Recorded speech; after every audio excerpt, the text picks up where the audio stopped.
Oh, wait, you're listening? Okay. All right. Okay. All right. You're Listening to Radiolab. Radio From WNYC. See? Yeah. Hi, I'm Lula Miller. And I'm Latif Nasser. This is Radiolab, and today We are imminently approaching the 20th anniversary of 9/11. And as we've been watching over the last couple of weeks, the American withdrawal from the war in Afghanistan, which started shortly after those attacks, our producer Sarah Kari came to us and suggested that we rerun one of our old episodes. Oh, yeah. I mean, I feel really strongly about this story. I feel like 60 words as an episode means a lot to me, and part of it is. So the episode is called 60 Words, and it's about a set of actual words that were written down in the couple days after 9/11 that completely changed how and against whom the U.S. can use military force. Now, that show was actually released back in 2014 before Sarah was a producer here, so she heard it as a listener. It just hit me so hard, and I think that was a real moment for me where I was like, this is the kind of story that I want to be making because of my experience of 9/11 and what a big part of my childhood it feels like it was. And wait, so where were you when 9/11 happened? I was in the second grade, and it was literally maybe day 4 or 5 of Islamic school. My parents had enrolled my brother and I in this full-time Islamic school in Jersey, which is basically, Catholic school, but instead of the Catholicism part, it's all just Islamic studies classes. And so that was a totally new experience. I went from being at a school where I was the only brown kid to all of a sudden being in a class that was all Muslim kids, right? And I remember a TV getting wheeled into the classroom, seeing the Twin Towers on the TV, everything just being very hushed in class and everyone being very, very afraid. And we got sent home within a few hours. And then I remember being at home asking my parents what was going on. Wait, but how could these people be Muslim? We're Muslim. And then what happened was that, especially because of being at an Islamic school, the narrative around me became, you have to now represent your religion to the rest of the world. You have to show people what Muslims actually are. And that narrative that Don't embarrass the rest of us. Don't embarrass the rest of, or just show people that we're not that, So much pressure on a little kid, on anyone. Yeah, exactly. That just became a constant part of my life over and over. And part of it was always hearing about some conflict or other, now the U.S. is going to Afghanistan, now the U.S. is fighting Al-Qaeda, now the U.S. is in Pakistan killing Osama bin Laden, now the U.S. is fighting ISIS. It was just this constant thing of the United States is now constantly present in these Muslim countries to fight terrorism. And when I first heard 60 Words, it just felt like learning about the genesis moment of it all. It just felt like learning about the hidden thing that started the forever war. That's why it just had such a huge impact on me and gave me a sense of this is the kind of thing I want to do as a journalist, is shed light on this kind of stuff.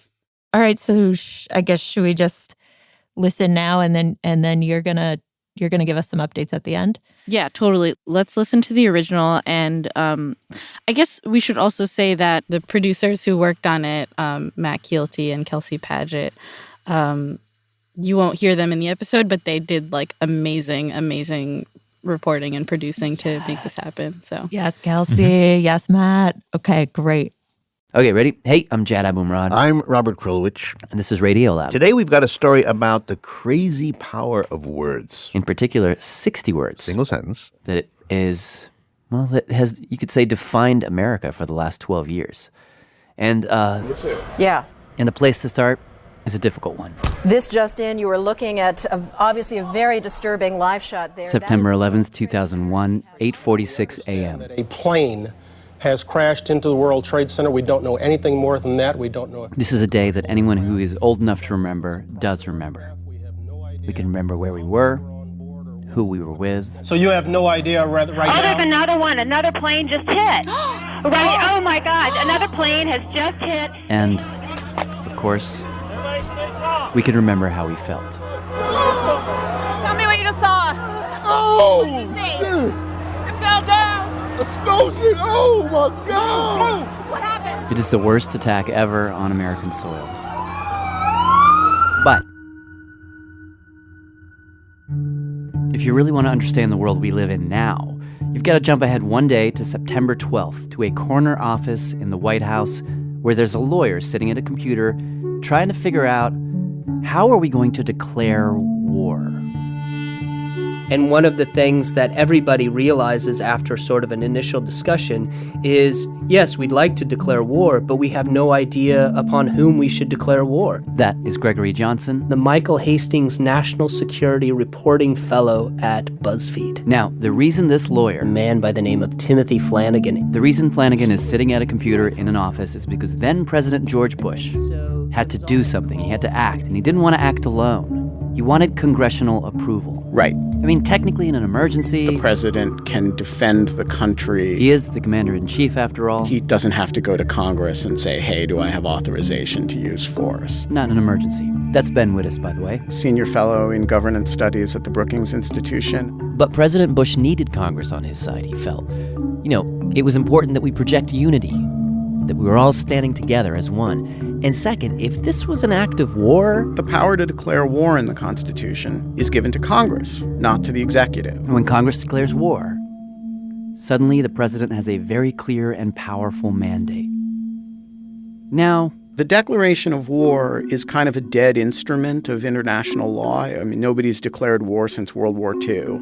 But the modern incarnation of the declaration of war is the authorization to use force. the authorization to use force, what's called the Authorization for the Use of Military Force. or as it's commonly referred to, the AUMF.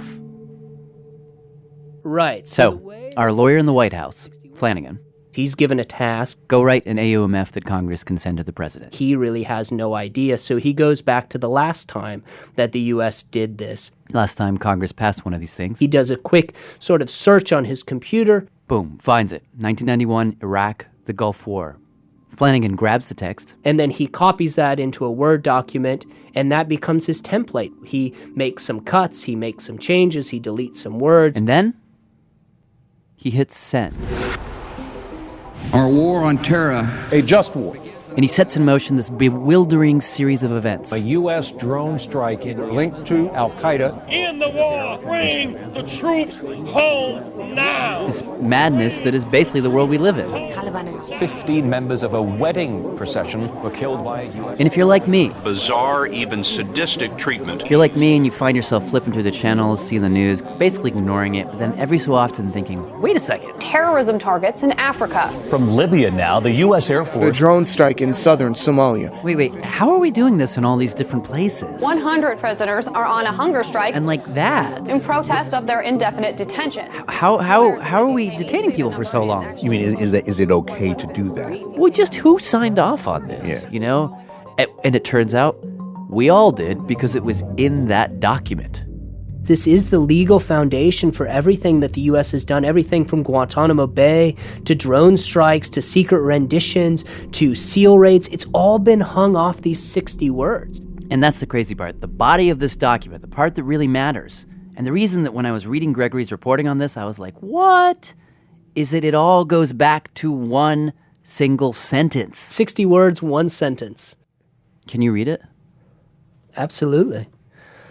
That the president is authorized to use all necessary and appropriate force against those nations, organizations, or persons he determines planned, authorized, committed, or aided the terrorist attacks that occurred on September 11, 2001, or harbored such organizations or persons in order to prevent any future acts of international terrorism against the United States by such nations, organizations, or persons. 60 words. Today, a collaboration with BuzzFeed. And with reporter Gregory Johnsen. We're going to try to decode those words. And ask, where do those words come from? And how did they come to mean what they mean? Which is not what you think they'd mean. No. And how did they end up leading us into what is arguably the longest war in American history? And nobody saw it coming. Absolutely nobody. That's the weirdest part. Well,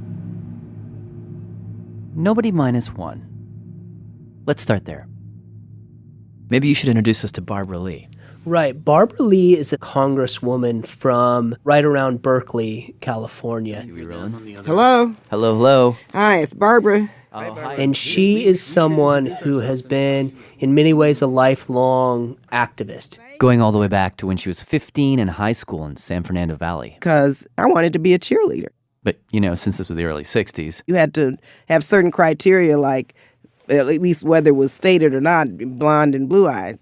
That would have been hard for you, I would figure. That was really hard. So I went to the NAACP. She got them to pressure the school to change the rules. And I won. And she became the first black cheerleader at her high school. Yeah. That's just by way of introduction. Fast forward many years, she becomes a congresswoman. She gets elected to a second term. And on that day, There is smoke pouring out of the Pentagon. she was at the Capitol. No one knew where to go, so the police officers just said, run, go. This was an apparent terrorist attack on our country. So I ran out of the Capitol down Pennsylvania Avenue. I remember looking back and saw a lot of smoke. Which was, the Pentagon. Clearly the country's under attack. Clearly people have died. Clearly we've got to deal with whoever did this, whatever it takes. Fast forward 2 days, September 13th, Barbara Lee is back at the Capitol to meet with her Democratic colleagues to review that document that Flanagan had sent over. The mood in the room was very somber and very angry. The thing we have to keep in mind when we're talking about this is all of this was done within 72 hours after the worst terrorist attack in United States history. And very confused. What would be the appropriate response? So as she and her colleagues read those 60 words... There was a lot of debate going on back and forth. Oh, yes, from everyone. Because this actually wasn't the first draft. Flanagan had sent one over the night before. September 12, 2001. And that one was something that almost no one agreed to. According to Gregory, that early draft had a few extra lines in it. One gave the president the power to preempt any future acts of aggression against the United States. And Barbara Lee and her colleagues knew that, look, so many things can be packed into this word aggression that if we sign on to this, that if we give the president this power, the president may never have to come back to Congress ever again and request authorization for military force because he can say that anything is aggression, and we're also giving him the power to preempt. So they kicked it back to the White House. Flanagan took out those words, and now they had this new draft. That the president is authorized to use all necessary and appropriate force. Which is what you heard. But still, when Barbara read that and saw phrases like all necessary and appropriate force, she thought, what does that even mean? I said, this is too broad. It's not definitive. It's open-ended. And as she was speaking, this is taking place in the basement of the Capitol building, she sees some of her Democratic colleagues start to nod. Yep, people were nodding. Because everybody there knew the danger of ill-defined words. You just had to go back 50 years. To the Gulf of Tonkin. Yep. Gulf of Tonkin. Tonkin. Tonkin with an N. Yes. To explain.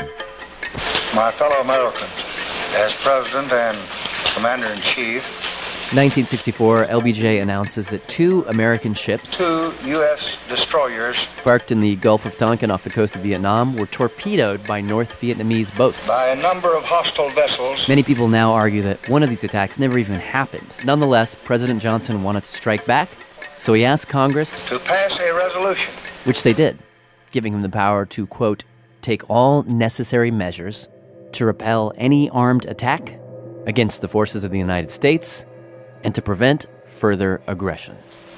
making it clear that our government is united in its determination to take all necessary measures in support of freedom and in defense of peace in Southeast Asia. Now, it is the broad language of that document, most people believe, that opened the door to the worst part of the Vietnam War. The Rangers and Marines took casualties, mostly from hidden snipers. The thousands and thousands of casualties. Just keep dropping in. There's nothing you can do. The horrific atrocities. Charges have been made that troops killed as many as 567 South Vietnamese civilians during a sweep in March 1968. And in a television interview in 1969, when President Johnson was asked to justify it all, he said, you can't just blame him. Congress gave us this authority in August 1964 to do whatever may be necessary. That's pretty far-reaching. That's the sky's the limit. So the lessons of the Gulf of Tonkin and Vietnam, that was very much in the air in that meeting on September 13th, 2001. Several key leaders hope to avoid a repeat of the 1964 Tonkin Gulf Resolution. So it was understandable that when Barbara Lee stood up and said to her colleagues that she was worried about some of this language. People were nodding. So there was a lot of uncertainty about what to do. But in the end, those concerns were ultimately outweighed by another desire. We've got to be unified with the president. We can't show political divisions. Let's have the nation, let's have Congress speaking with one voice. It was a time for unity and for action. And so walking out of that Democratic caucus meeting on the evening of September 13th, congressional leadership decided that these 60 words, this is the version. There's no going back to the drawing board.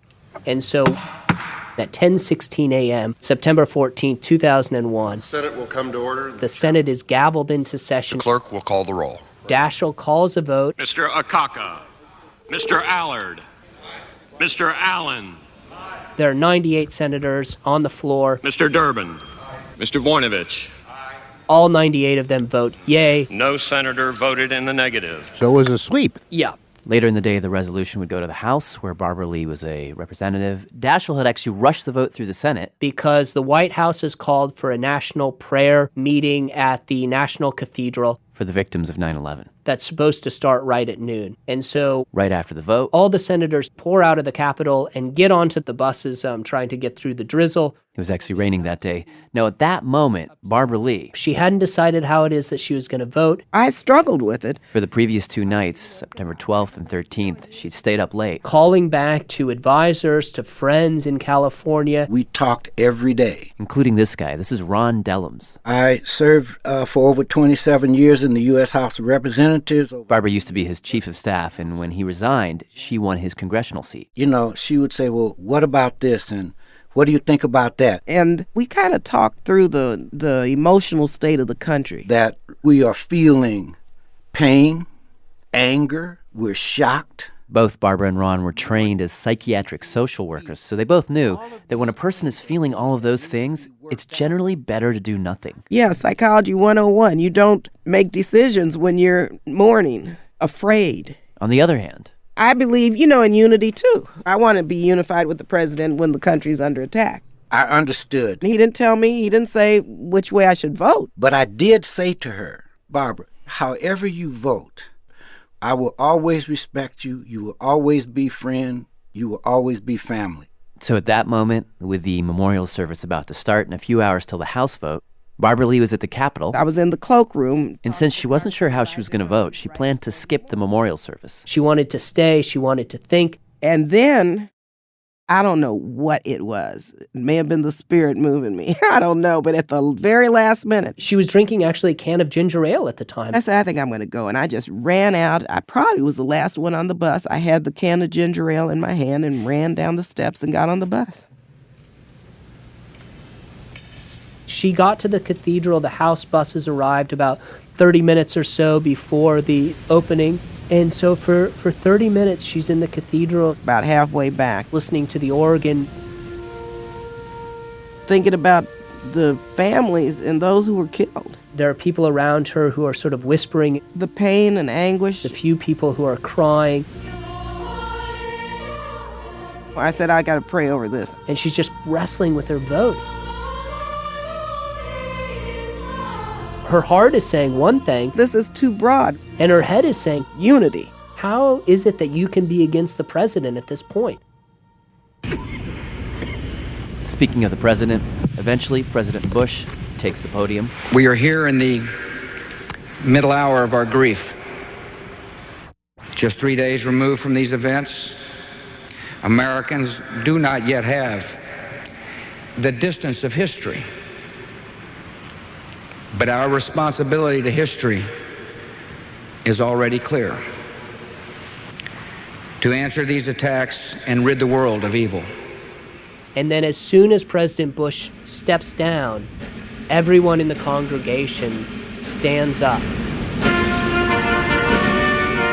And they sing the battle hymn of the Republic, which is a very powerful, a very moving piece of music.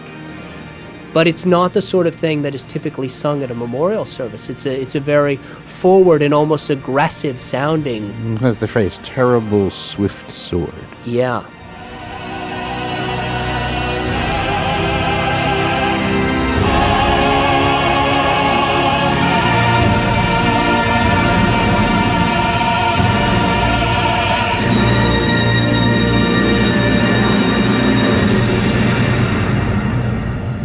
Oh, my God. It was not quite what I expected in a memorial service. But the second speaker, a reverend by the name of Nathan Baxter, he got up and he gave a reading from Jeremiah 31. When ancient Israel suffered the excruciating pain and tragedy of militant aggression and destruction, hearing that all over again takes me right back there. And I remember a voice is heard in Ramah, lamenting and bitter weeping. Rachel weeping for her children. Weeping for her children. When he spoke, that's when, to me, it was a memorial. And then he started to pray for the healing of our grief-stricken hearts, for the souls and sacred memory of those who have been lost. And he said something that really struck Barbara Lee. Let us also pray for divine wisdom. He said, as we act, that as we act, we not become the evil we deplore. That evil that we deplore. When he said that, I became it was this sense of peace and calm came over me. And Barbara Lee says it was right then that she knew what she'd do. The clerk will report the title. House Joint Resolution 64, Joint Resolution to authorize the use of United States armed forces. Later that evening, the House opens up its debate on the AUMF. Mr. Speaker, I rise in support of this resolution, which authorizes the President to use all force necessary. And congressperson after congressperson, Mr. Speaker, stands up. I rise in support of this resolution. Mr. Speaker, I rise tonight to fully endorse and authorize the use of force. One after another. Mr. Speaker, I rise in support of the authorization. I rise today in support of this resolution. We will rally behind our president. 16 in a row. Until... Gentlewoman from California is recognized for a minute and a half. We get to Barbara Lee. Mr. Speaker, members, I rise today really with a very heavy heart. One that is filled with sorrow for the families and the loved ones who were killed and injured this week. Only the most foolish and the most callous would not understand the grief that has really gripped our people and millions across the world. Now, I have agonized over this vote. But I came to grips with it today, and I came to grips with opposing this resolution during the very painful yet very beautiful memorial service. As a member of the clergy so eloquently said, as we act, let us not become the evil that we deplore.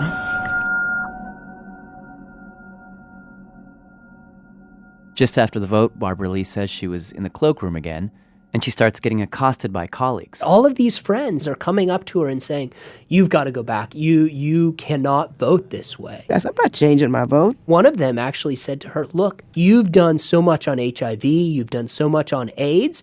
This vote is going to take you out. Think of the bigger picture. Well, they're saying you're dead. Yeah. But that's the right vote. I'm not going to give any president the authority to go to war, and we don't know what we're doing. You know, only Congress can declare war. Help me on this, guys. Has the House vote... okay, the House has just now finished that vote. And we see one no vote. The final vote for the House was 420 to 1. We know it's a Democrat. We don't yet know who. We'll figure that out in a moment or so. But that vote is now yet. Barbara Lee was the only person in the Senate or the House to cast a no vote. That must have been a very lonely moment. To be perfectly honest with you, I said some prayers for my friend. This was the right thing to do. And, votes like this, you have to be ready to pay the consequences. Over the next few weeks and months, her office was inundated with letters. Barbara Lee, you are a traitor and a disgrace to the office that you hold. You can find all these letters archived at Mills College. You are a blight on American society, a terrorist yourself. So much hatred. I don't know why you decided to place yourself into the camp of terrorists. Those attacks came and they came and they came. Subject headline, what's your problem? Death threats. Now off to hell with you, you Benedict Arnold wannabe. And so I had to have security day and night. Up yours. Thanks for supporting the Taliban. Hey Hanoi Barbara Lee, what are you? What do you believe in? If you go to Mills College in Oakland, and we sent a reporter there, you will find 60,000 letters. They're not all negative, but most are. But Congressman Lee says she never faltered because right after the vote, when she was in her office... My dad called me, Lieutenant Colonel, retired in the Army. He said, I'm really proud of you. Huh. And my dad had been in Korea and World War II. And he sees it the way I see it, because I really wasn't sure what he would say, because, I really wasn't sure. But you thought, all right. Daddy's proud of me. Now, we should note that Barbara Lee is still a congresswoman. She did not pay the price for that no vote. And whatever you think of her vote, whether you think it was the right thing to do or the wrong thing to do, what is interesting to me is that as we're sitting here looking back on 12 years of war, she was sitting there 12 years ago looking forward. And maybe she saw something about how this would play out, about how these words, these 60 words, would start to grow and expand. That's next. This is Gregory Johnsen. My name is Benjamin Wittes. Radiolab is supported in part by the National Science Foundation and the Alfred P. Sloan Foundation, enhancing public understanding of science and technology in the modern world. More information about Sloan at www.sloan.org. End of message. Hey, I'm Jad Abumrad. I'm Robert Krulwich. This is Radiolab, and today... 60 words. This is a collaboration with BuzzFeed and reporter Gregory Johnsen. The story is based on an article that Gregory wrote about the 60 simple words that have really defined American counterterrorism for more than a decade. It's called the Authorization for Use of Military Force. That's shortened to AUMF, and it was passed by Congress 3 days after September 11th. And here it is again, read by Senator John McCain. Which says the president is authorized to use all necessary and appropriate force against those nations, organizations, or persons he determines planned, authorized, committed, or aided the terrorist attacks that occurred on September 11, 2001, or harbored such organizations or persons in order to prevent any future acts of international terrorism against the United States by such nations or organizations. All right, so why would we be looking at that boring-ass sentence? He seems almost bored of saying it. Yeah, he does. Can I just be honest with you for a second? Yeah. I generally move through the world with the assumption, which has been proven over and over again to be true, that I don't know how the world works. Like somehow I missed that day in school or something. Are you referring to something in specific? No, I'm referring to a general sense that somehow like Oz is out there behind the curtain pulling the levers, and I'm just always going to be stuck on this side, Yeah. I think it's what motivates the show for me, is that like I feel kind of stupid most of the time, and these shows are a way to engage the world and really examine the world. Right, exactly. And when it comes to these matters of national security, I really feel clueless.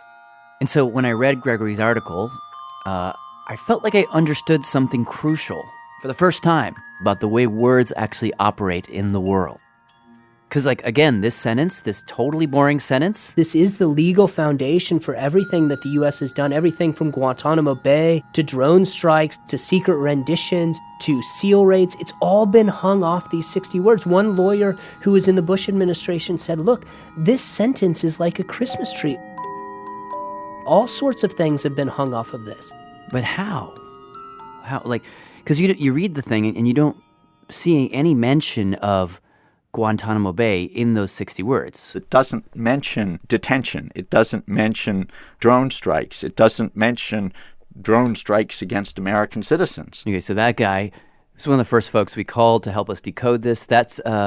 That's John Bellinger. I served as the legal advisor for the National Security Council from 2001 to 2005, and as the legal advisor for the Department of State from 2005 to 2009. You can't do any speed dating with a credential like that because the date will be over. Yeah, that's my congressional testimony voice. Oh, okay. All right. And we asked him, like, okay, so detention isn't anywhere in this document. So how do you read detention from these 60 words? The argument with which I am comfortable as a legal matter is this. He says if you go 8 words into those 60 words and you get to the phrase, all necessary and appropriate force. All necessary and appropriate force, yeah. You got to ask yourself, what is force? What does that mean? What do you know what force is? If I punch you in the face, that's using force. That's one kind of force. You can use force to kill people, yes. But a lesser use of force is to detain them. Detention is simply lesser included in the use of force that comes naturally in a military operation. It's like a subset of force, basically. So if you're authorized to use force to kill people, you are also by default authorized to use force to detain them. Essentially to knock them out of the battle in other ways, and that force is both necessary and it's appropriate. And the courts have upheld that.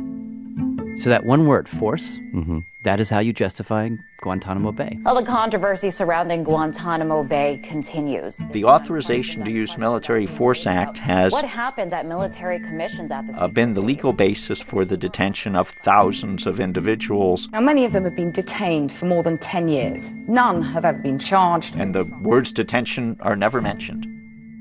Okay, so that's detention. Now, it gets even trickier if you go just a few words past all necessary and appropriate force. To what? You get to the mention of the enemy, who the force is supposed to be used against, right? And it seems to be very limited language. You mean maybe we can't shoot everybody or anybody? No, only the people who planned, authorized, committed, or aided the terrorist attacks that occurred on September 11th, 2001, or harbored such. Sounds much more. Sounds very much tethered to 9/11, right? Yeah. Which is why a lot of congressmen and women voted for it. Joe Biden, on the day of the vote, September 14th, 2001, he says, look, people, don't freak out about this language. It relates to the incident, and there's broad authority relating to the incident. It does not relate to all terrorism every place. Because we're just talking about al-Qaeda who did this and the Taliban who have harbored them, right? No. Not necessarily. Gregory Johnsen again? Over time, what's happened is there's been this other sort of catch-all category that has been read into these 60 words, even though it appears nowhere in these 60 words. And that catch-all category is associated forces. Associated forces. Yeah. What we've been calling the 61st and 62nd words. 61 et les 62. Oui, oui. And if you define the enemy as Al-Qaeda, the Taliban, and associated forces, it's a whole different ballgame. Yeah. So when you read all those words, it did not include the phrase associated forces is nowhere in the text. So where does so then why could people cite something that isn't in the text? Yeah, this is one of the enduring mysteries of this. So the earliest example that we could find of those two words is in a 2004 memo from Deputy Secretary of Defense Paul Wolfowitz. He defines the enemy as Al-Qaeda, the Taliban, and associated forces. But the truth is, it may have just been there from the beginning. What do you mean? Because according to Ben Wittes from the Brookings Institution, there is a concept in the laws of war called co-belligerency. It's the idea that if you're at war with person A, and person B is on person A's side in the war, you're also legally at war with person B. Makes perfect sense if you think of it in traditional war terms, because, like, we're at war with Germany, Italy joins their side, so by default, we're at war with Italy too. Right. So just transpose that here. If we're at war with this group called Al-Qaeda, and a certain set of groups that aren't them join the war on Al-Qaeda's side, then you are legally at war with them. If you don't think about that too hard, it is crystal clear. But then the question that has arisen over time is how broad do you make that circle? Because the problem, obviously, is that we're not talking about nation states anymore. We're talking about groups. So, okay, how close does the link to al-Qaeda and the people who carried out September 11th have to be? So if you have someone who's connected to someone who's connected to someone who's connected to someone who is connected to September 11th, is that enough? Or is it only 3 links? Or can you be an associate of an associate? Now, we can't exactly know how broadly the Obama and Bush administrations have defined those words, and we'll talk about why in a second. But you just have to look at the news. Right. And you could see that, like, we started with a war that was in Afghanistan, and then it spread to a lot of different places. Pakistan, Libya, Somalia. Yemen. Yeah, and in Yemen, there's a lot of debate and a lot of discussion about, like, is this legal?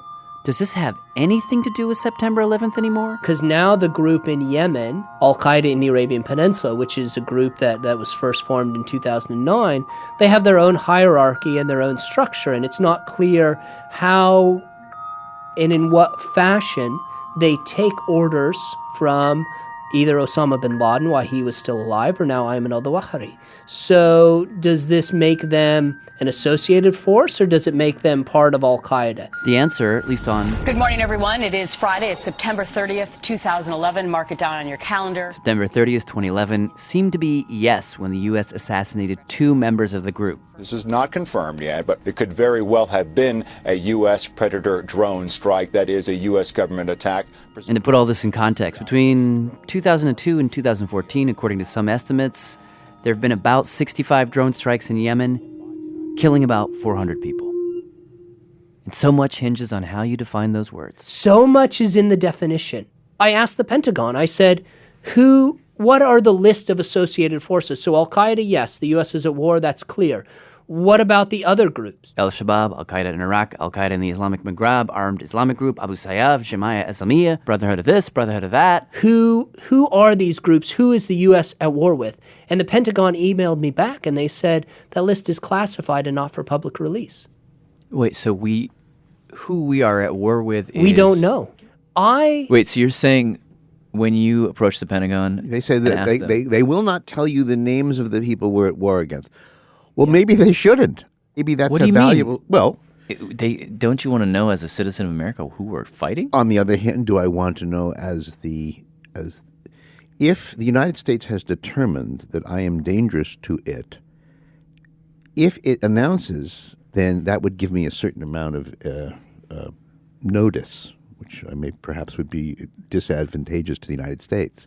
It could also, though, act as a disincentive for you to take action. Maybe, but maybe not. Maybe they will just get quieter, more dangerous.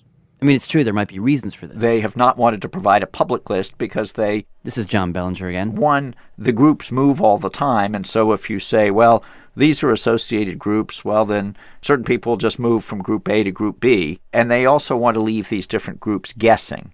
But it still raises democratic concerns if the American people don't really know who the executive branch believes is covered by the AUMF. In a democracy and in a representative democracy, that has to be weighed out. Should the citizens of the United States know who it is that the United States is targeting for death around the world, who it is that the United States is technically at war with? Should war be a decision that the citizens of a democracy, of a representative democracy, have a say in? Well, we're a representative democracy, as you just said, so I'm assuming that the chairman of the House Intelligence Committee knows every item on that list. I'm not so sure. Good morning, everybody. The committee meets today to receive testimony on the law of armed conflict. One of the more interesting Senate hearings took place in early 2013. Including the status of the 2001 authorization for the use of military force, the AUMF. It was the Senate Armed Services Committee.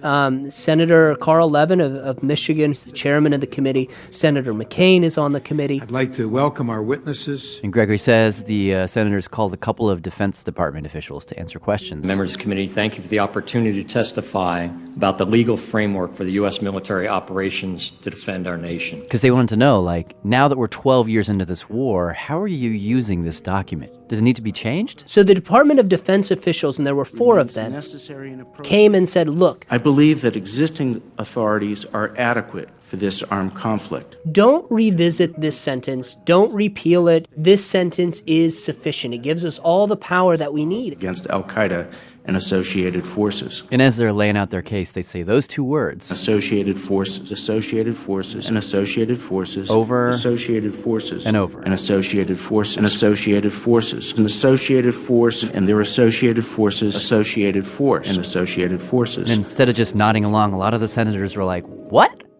Gentlemen, I've only been here 5 months, but this is the most astounding and most astoundingly disturbing hearing that I've been to since I've been here. You guys have essentially rewritten the Constitution here today. That's Angus King, independent senator from Maine. And you keep using the term associated forces. You use it 13 times in your statement. That is not in the AUMF. And you said at one point, it suits us very well. I assume it does suit you very well because you're reading it to cover everything and anything. But one of the most striking moments of this hearing is when the head of the committee, Senator Carl Levin, turns to one of the DOD officials and asks him, Is there a list now? Is there an existing list of groups that are affiliated with al-Qaeda? Senator, I'm not sure there's a list per se. I'm very familiar with the organizations that we do consider right now are affiliated with al-Qaeda, and I could provide you that list. Would you give us that list? Yes, sir, we can do that. And when you add or subtract names from that list, would you let us know? We can do that as well, Mr. Chairman. Thank you. Let me just see if I understand what you just said. At a committee hearing, a U.S. senator asks specifically, so who's on the list of people we're allowed to kill? Right. That suggested that the Senate Armed Services Committee, who had oversight, really had no idea.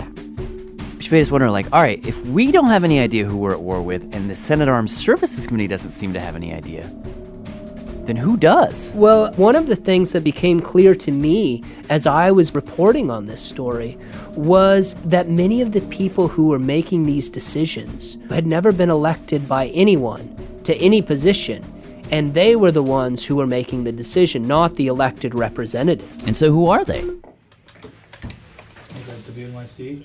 Promoting right there? I guess so, yeah.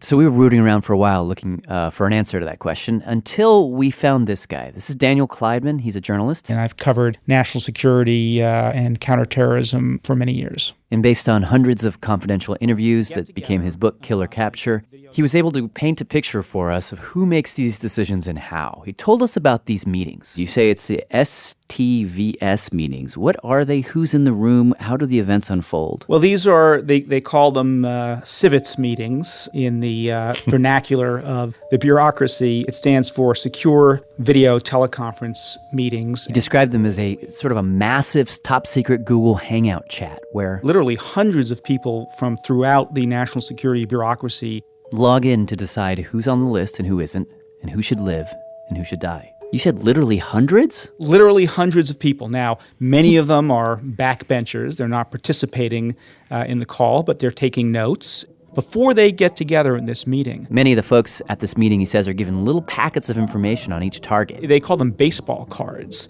Because they sort of look like it. You got a picture and some stats. Like Yogi Berra on one side, and then you got his batting average and his hometown on the back. Well, the terrorist equivalent of all of that. So who is this person? Where does he rank? And what kinds of operations has he been involved in the past? Eventually, a general will come on the screen and say, here's our target. Objective Akron. For some reason, he says they always refer to the targets by the name of American cities. Objective Toledo. General might say, target is in Yemen. We have a drone overhead. There's an opportunity to kill this person. Can we legally do it? And the fascinating thing, although maybe it won't come as much of a surprise, is that the people he's making this pitch to are not generals, but lawyers. There are lawyers everywhere. That is just a basic fact of modern warfare, says John Bellinger. You now have lawyers on the ground. With artillery units, tank commanders. Lawyers in Kevlar, lawyers in helicopters. There are lawyers really almost behind every bomb. Just lawyers everywhere? Yeah, and that's a very good thing. That's Harold Koh. He was the top lawyer at the State Department from 2009 to 2013. Because it means that we're not just shooting away at people willy-nilly or because we're angry at them or anything. It's a considered, careful decision. Now, Harold Koh, according to Dan Klaidman's reporting, was in those CIVETS meetings, and he would often be the one to answer the general's questions. Can we legally kill this person? So we asked him, if lawyers are now the ones deciding who we are at war with and who we aren't, how do you do it? And unfortunately for us... I don't think I can get into that on this call. There are multiple methods, but I'm not going to go into that. He said he couldn't comment on any of it because it's classified. But Harold Koh is a creative lawyer. according to Dan Klaidman, who spoke with a lot of people familiar with the process, Koh in particular had a fascinating way of determining who is and is not an associated force. In other words, who we are or aren't at war with. And it seems to be less about the groups as a whole and more about individuals within the group. For example, seniority. That was an important issue. For Koh, if you're going to target a guy, he has to be a senior member of a group like Al-Qaeda. Right. He has to be able to give orders, and he has to be unique within the organization. You couldn't simply, under Harold Koh's theory, go after, say, a driver or a cook who was in Al-Qaeda, or even foot soldiers, because they were fungible. Meaning they could be easily replaced. Another criteria was whether they were externally oriented. For Koh, if they were just participants in a civil war, you couldn't target them. But if they were targeting Westerners or Western interests, then yes. So if you take Dan Klaidman's account of Harold Koh's criteria as a representative, and we personally have no way of verifying it, but if you take that as the norm, then maybe there is a strong vetting process in place. But I interviewed numerous people who participated in these meetings, and one of the things that I heard over and over again was that there was this kind of inexorable momentum toward killing, and that the military people in these meetings could speak with a kind of a tone of do-or-die urgency. In fact, two of the people who I quote in my book used exactly the same metaphor to describe that sense of momentum that was very difficult to resist. It was like standing on a train track with a train hurtling toward them at 100 miles an hour. Now then I guess, like, the important question for me is, like, how often do they say no? Well, has the answer been 99 times yes and 1 time no, or 50 times yes and 50 times no? Yeah. How many no's are there? Well, look, I'd say I did not come across many examples. But he did tell us about this one instance. This was a meeting between the top lawyer at the Defense Department, a man named Jay Johnson, and the top lawyer at the State Department, who was then Harold Koh. Harold Koh. And according to Dan's sources, Harold Koh and Jay Johnson were faced with determining the fate of a 40-year-old man, roughly 40, named Sheikh Mukhtar Robo. I think that's the right way to say his name. I'm not sure. He was a member of the Somali group Al-Shabaab. And for context, the news, World Cup celebrations have turned to tragedy in the Central African nation of Uganda. A few months before this conversation, this is in 2010, Al-Shabaab bombed a rugby club and a restaurant at the same time in Uganda, killing 74 people. Broken chairs, smashed tables, and the sounds of pain as rescuers search for the living and the dead. So that had just happened, and according to Dan Klaidman, at this moment in intelligence circles, there was a debate raging as to whether Al-Shabaab should or should not be considered an associated force. At the time, their leader had sworn allegiance to Osama bin Laden, but their agenda was primarily a local agenda. They had never struck out against the United States or against American interests in the region. So you've got the top lawyer at the State Department and the top lawyer at the Pentagon facing off as to whether this fellow Robo from Al-Shabaab should live or die. And how does this work? Does somebody just, did someone pound the table? Or? Yes, this was a very heated meeting. Jay Johnson argued vehemently that Robo was covered under the AUMF. He was, after all, a founding member of Al-Shabaab. Harold Koh vehemently disagreed. Harold Koh's conclusion, based on the evidence and the intelligence that he saw, was that Robo was not externally focused. In fact, he belonged to a faction of Al-Shabaab that was arguing against attacking the United States and other Western interests. So according to Klaidman, these two men went back and forth until eventually Harold Koh just drew a hard line and essentially said, look, if you do this, you need to know that you will be doing it over the unambiguous objections of the State Department's legal advisor.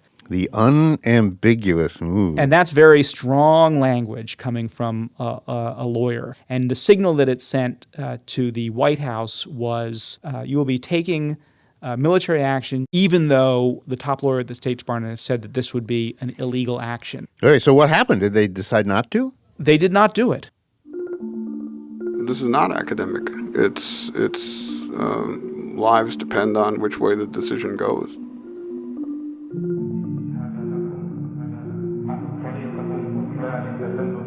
Is authorized to use all necessary appropriate force against those nations authorized, committed, or aided the terrorist attacks on September 8th. Referred on September 11, 2001. We'll continue in a moment. Science Reporting on Radiolab is supported in part by Science Sandbox, a Simons Foundation initiative dedicated to engaging everyone with the process of science.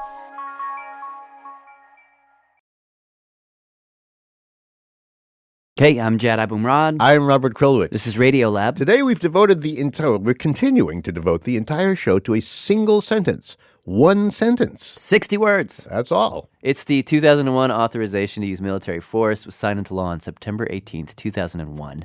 And together with BuzzFeed and reporter Gregory Johnsen, we have manhandled these words. Yeah, we have dissected, we have bisected. Trisected. And whatever other kind of sected you could Quadrasected. To the AUMF, as it's called. Yes. And, we've looked at how the sentence has defined our last 12 years of counterterrorism. And now? How will it define our future? Gentlemen, thank you for being here today. This is a very So when we were thinking about that Senate Armed Services Committee hearing, we ended up calling someone who sat on the committee. Tim Kaine, senator from Virginia. And who was there that day. Yeah, that was a very kind of hair-raising day. And Senator Kaine told us that one of the most hair-raising moments for him was when one of his fellow senators, Lindsey Graham, asked one of the Department of Defense officials, "Do you agree with me the war against radical Islam or terror, whatever description you like to provide, will go on after the second term of President Obama?" In other words, how long do you think this particular war, as declared in this section, is going to go on? Senator, in my judgment, this is going to go on for quite a while, and yes, beyond the second term of the president. And beyond this term of Congress? Yes, sir. I think it's at least 10 to 20 years. It was chilling. Because, this is already the longest war in the history of the United States. Longer than Vietnam. And now a DOD official is saying add on 10 or 20 years? So I said, is it the administration's position that you tell me if somebody's born after 9/11? Let's imagine in 2030, they join a group that has just become associated with Al-Qaeda. In 2030. Is it the administration's position that the AUMF would cover them and those organizations? And without hesitation, the administration witnesses said yes. As long as they become an associated force under the legal standard that was set out. It's not limited in time, not limited in geography. Really troubling. But, I'm also troubled by another thing. I mean, the iconic, it's a New York picture of the VJ Day kiss in Times Square. Yeah. To see that here we have a combination of every type and person. August 14th, 1945. There ought to be a day where those who have served in war, that you declare that the war is over and then you celebrate them. Are these people happy? That's the only word to express it. Are you happy?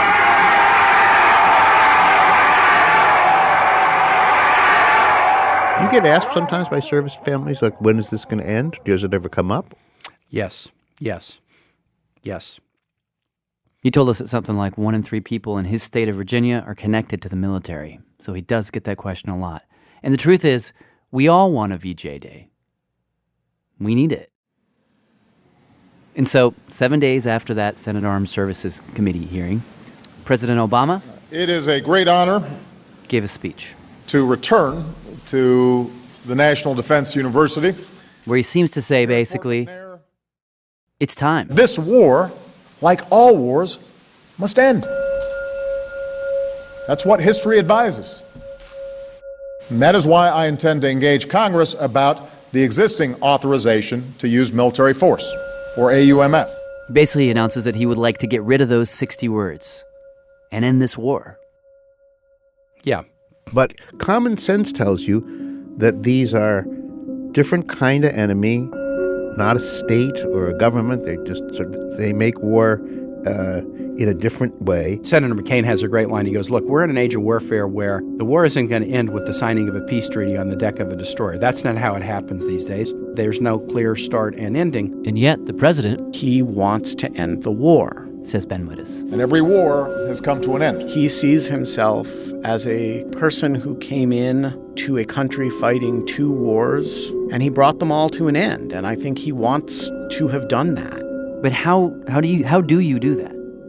How do you end a war when the vast amount of people that you're calling the enemy haven't stopped fighting? So what he does in the May speech, and it's extremely clever, and by the way, it's really well lawyered, is he announces a set of rules going forward for drone strikes. America does not take strikes to punish individuals. We act against terrorists who pose a continuing and imminent threat to the American people. That he's only going to use drone strikes when there's an imminent threat.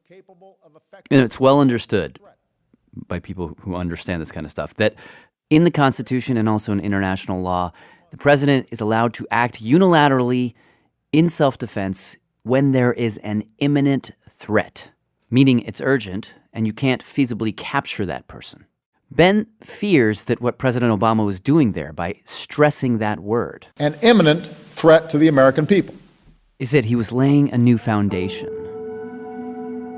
He was saying, when the AUMF ends, and I want it to end, I do have another way of justifying all these things. Maybe they wouldn't change. So the drone strikes and the raids would continue. As long as you have a capacious enough understanding of what the word imminent means, you might be able to continue a whole lot of this stuff, and then you don't have to go to Congress at all. And you can say you've ended the war. And the human rights groups will cheer for you. And we're going to mysteriously find that there are a whole lot of imminent threats. For freedom. Thank you very much, everybody. God bless you. May God bless the United States of America.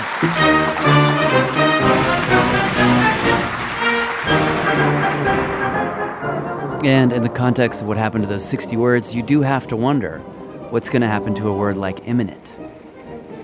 And all the while, according to Ben Wittes and pretty much everyone we spoke with, we haven't really answered the big questions. When do we want to attack the enemy? Who is the enemy? And if we're going to be fighting them even when we're not technically at war with them, then what's the difference between war and peace?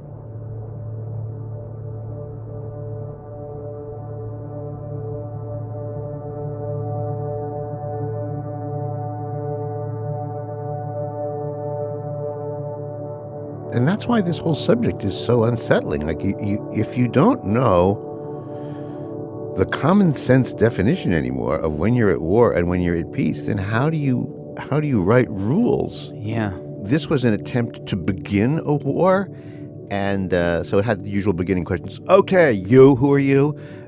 You out there, where? You for how long? Till you surrender? No, you're not going to surrender. Like, all the usual business of warfare doesn't apply in this case. So then you have to think, now what do we do? Yeah. It's just like one long improvisation. Yeah.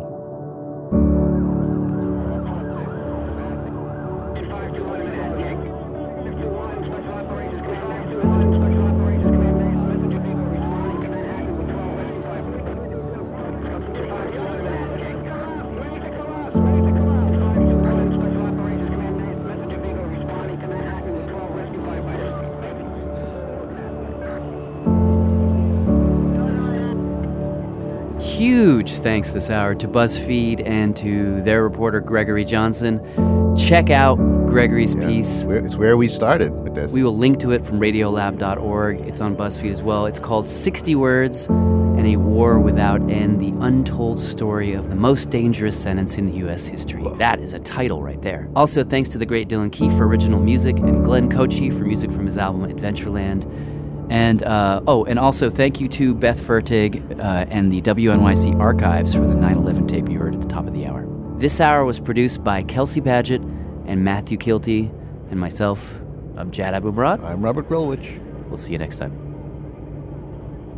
Okay, so Lulu here again. That was the original story, and now we are back in the present with our producer Sarah Kari, who has an update for us. Yeah. Well, let's just say, like, maybe people have an idea about why this matters right at this moment, but just tell us anyway.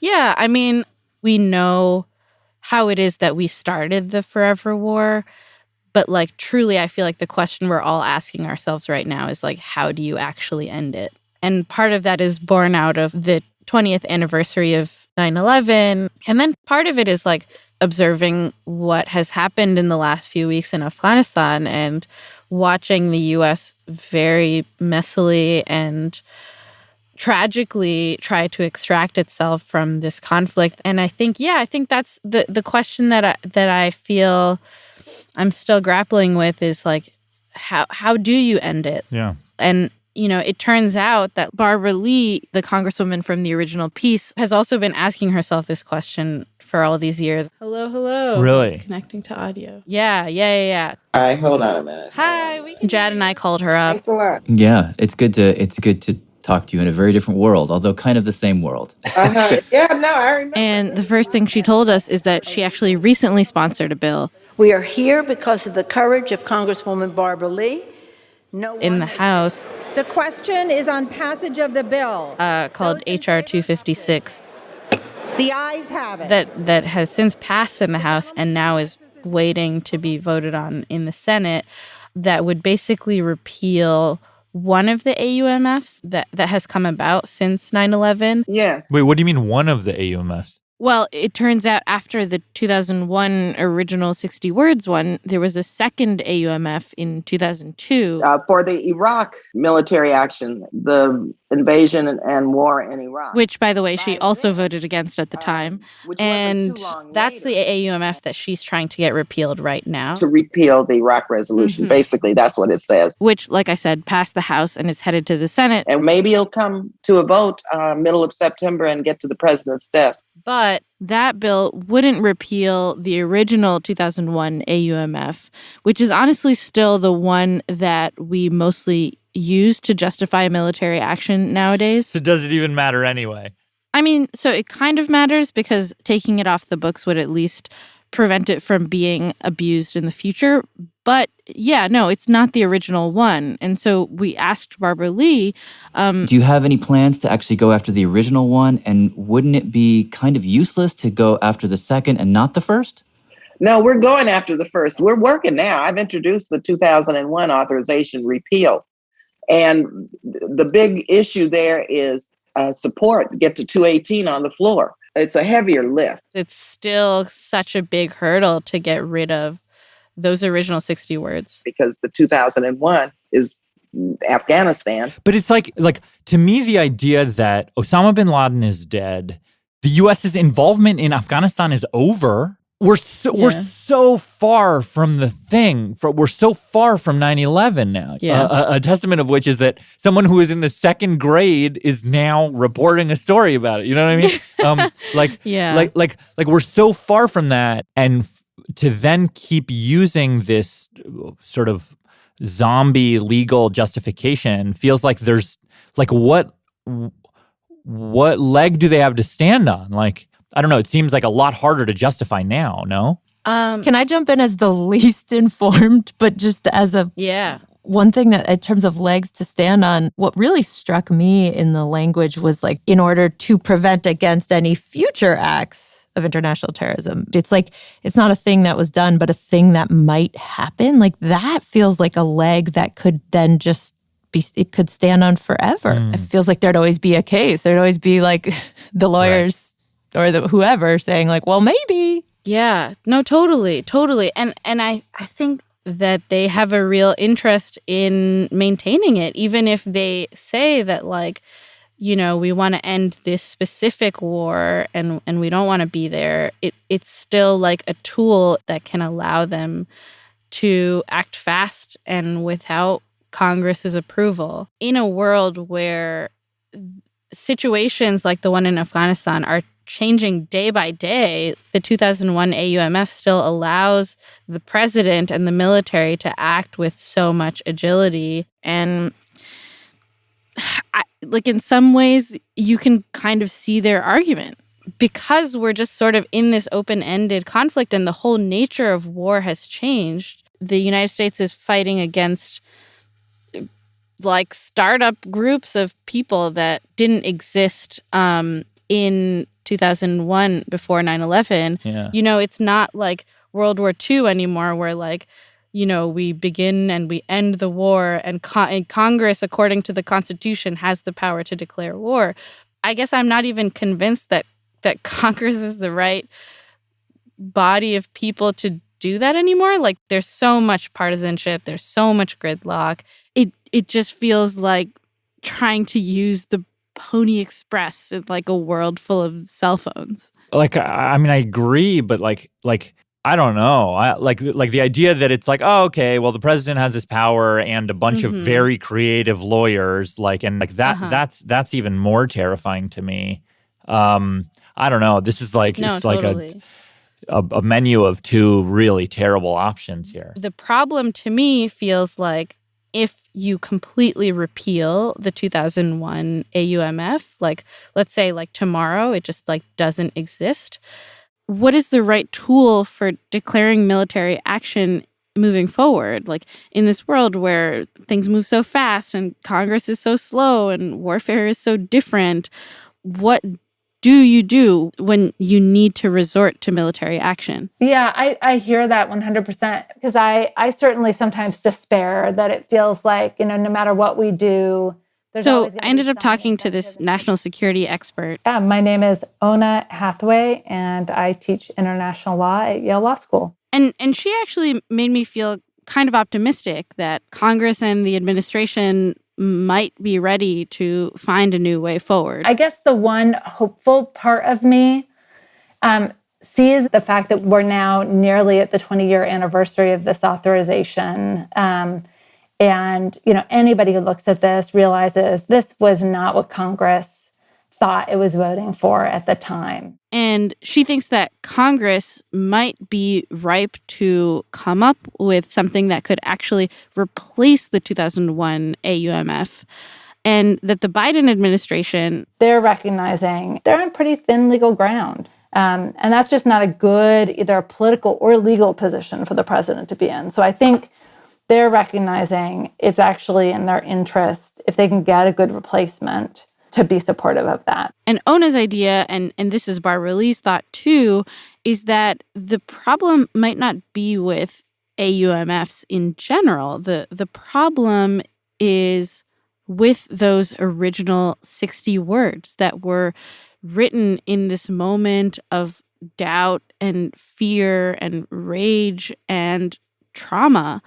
And what we need instead is an AUMF that's written in a moment of clarity. If we had Congress come in and say, if you want to use force, these are the specifics that we want you to adhere to. This is the criteria. Here are the groups that we're fighting against.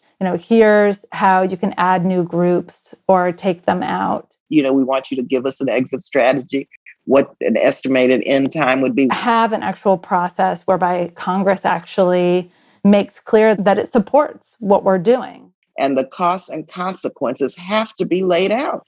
So the idea is that, you need an AUMF that is written better, that is more specific and doesn't have language that's wishy-washy. But, I mean, in terms of what that actually looks like on paper, I don't know. It's like when we set our employee goals, like it's like, the SMART, like it's, what is it? Like specific, SMART measurable, goal, yes.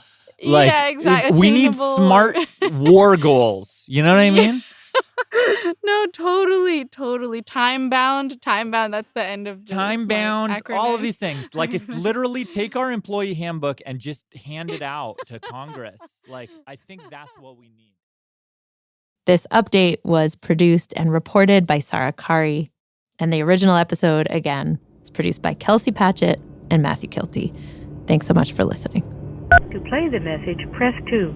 Start of message. Hi, it's John Bellinger at Arnold & Porter calling. I'm about to read to you the text of your credits. Hi, this is Dan Klaidman, and I'm going to read the credits as I've been asked to. Radiolab is produced by WNYC and distributed by NPR. Radiolab is produced by Jad Abumrad. Our staff includes Alan Horn, Soren Wheeler, Tim Howard, Brenna Farrell, Molly Webster, Melissa O'Donnell, Dylan Keith, Jamie York, Lynn Levy, Andy Mills, and Kelsey Patchett, with help from Ariane Wack, Matt Kelty, Simon Adler, and Chrisnell Storr. Special thanks to Bruce Kaine, Liz Mack, Steve Kandel, Ben Smith, and Kerry Adams. That's a wrap. End of message.